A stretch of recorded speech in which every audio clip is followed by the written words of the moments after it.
Hi guys, and welcome back to another video. I hope you guys are doing great.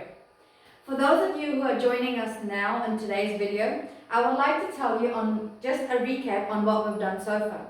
We've told you the general information about what is IELTS, and then we had an introduction video for the writing task 1 and the writing task 2. We've also done some commonly asked questions that were about the writing test. We've also done the speaking test, so the introductory video for the speaking, and we've also given you guys some tips, so just a few tips on the speaking test. And then for yesterday's video, we did an introductory video for the listening test, and today I'll be giving you some tips. Remember, what we're making is a series of IELTS videos, so make sure if you missed one, you can always go back to our page and look up for it. Cool? So moving on for today's video, the listening tips. These are just a few tips, guys, so remember, this is not all you need to know. We'll talk about more stuff when we get into in more detail about each component. So let's begin. For today's tip 1 is to read the question carefully. I know in the test, what actually happens is you get a couple of minutes, or maybe it would be about 60 seconds or 1 minute, and it says read questions from 1 to 5. So you have that time in looking at each question carefully. So try to make predictions. For example, you can get, like, for example, if you get a form and it says Oakland Apartments, and then at the bottom it would say tenant application.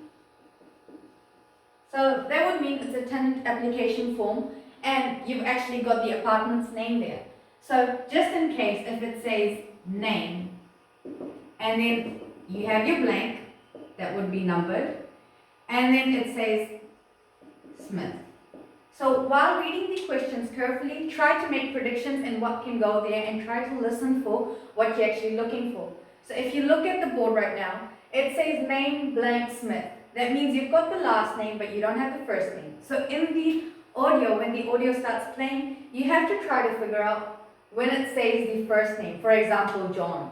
So if you hear John Smith, that means in the blank you'll have to write John. You have to make sure that the audio is only played once. So you have to take that time and look at the questions and make predictions. Cool? The second tip is transfer your notes to the answer sheet. So, in that case, what actually happens in the paper-based, you actually write your answers in the question booklet. And if I may tell you, your question booklet is not marked. The only thing that's marked is your answer sheet. And your answer sheet looks like a piece of paper, and that would have your name, your candidate number and everything, and it will be numbered 1 to 40. And they'll have those blanks in them in which you'll write the answers. So you have to make sure that the answers that you have in your question booklet, when you're transferring it to your answer sheet, make sure that the spellings are correct, your writing is neat, and also the thing here is that sometimes in the question booklet you would write notes next to the questions. So you have to make sure that you don't pick the notes and write out your answers. Try to make sure that you only write the correct answer. And you can also try proofreading it so that you know that your actual answer makes sense with the blanks. Cool? So tip 3 for today is listen out for keywords. So similar to how I talked about before, you can get a question that would say, make blank at the front desk. Cool. So your keyword here is make and front desk. So in the audio, sometimes there are chances that you can't understand everything that you hear. So you shouldn't be worrying about it. You should make sure that you can pick your keywords and listen in the audio. Sometimes words like, for example, in the audio it would say, you should make your payment at the lobby. So the lobby, in a sense, it's actually a fancy word that is used for most grand hotels where the front desk is placed. So just in case if you couldn't figure out lobby, like what it actually stands for, but you actually got that make payment at the front lobby or just lobby. So you could say, you would guess that that would be make payment at the front desk. Cool? The tip number 4 is don't look back. In that, the part comes as you have questions, there will be 1, 2, 3, and so on, and it will go to 10. In the audio, if it tells you, now it's time to look at question 1 to 4, you've got your time, you're looking at the questions, and then the audio is played, and you've written your answers. Just in case you missed one. Then it will say, look from question 6 to 10. Don't use, and before saying, look at question 6 to 10, it will actually tell you, now you have some time to look back at those answers, just to see if they are correct.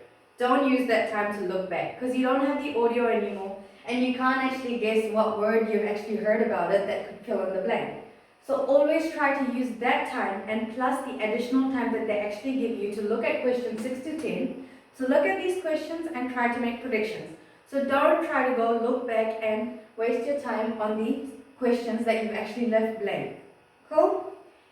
Tip number 5 for today is pay attention to word count. In that sense, like in yesterday's video, I had talked about them giving instructions. For example, there's an instructions that says, write no more than 1 word. Cool? That's your instruction that it tells you. And probably in the blank, while writing on the question booklet, you've written the train. As you know, in the paper base, the last 10 minutes that you get to transfer your answers, try to look carefully in the question, at the instructions, so that if you can see it says 1 word, try to figure out that maybe, okay, if you cross out the word the train would actually make sense in the sentence. So your answer would be train. If just in case you didn't pay attention and you actually wrote the train, then your answer is incorrect and you minus 1 point. Cool? Number 6 is give it a go. So just in case if you actually missed a question, there's no harm in guessing the answer. Okay? So most probably like in multi-choice questions, you can always guess. If it says A, B, C, you don't have that much time, you don't know which one it was, just go for it and circle one of them. Because there's no negative marking in IELTS. So if you get an answer incorrect, it's just a 0. There's no negative marking, so you won't get a minus 1 point for it. Cool? So these are just a few tips on the listening test that you could use. But there is more, and we'll get more into it when we go in detail about each component and like in listening. Cool? So if you have any questions, do comment in our comment box below or inbox us and we'll get back to you, and maybe we could even share your questions in our videos. Cool? So take care, stay safe and stay indoors. Thank you.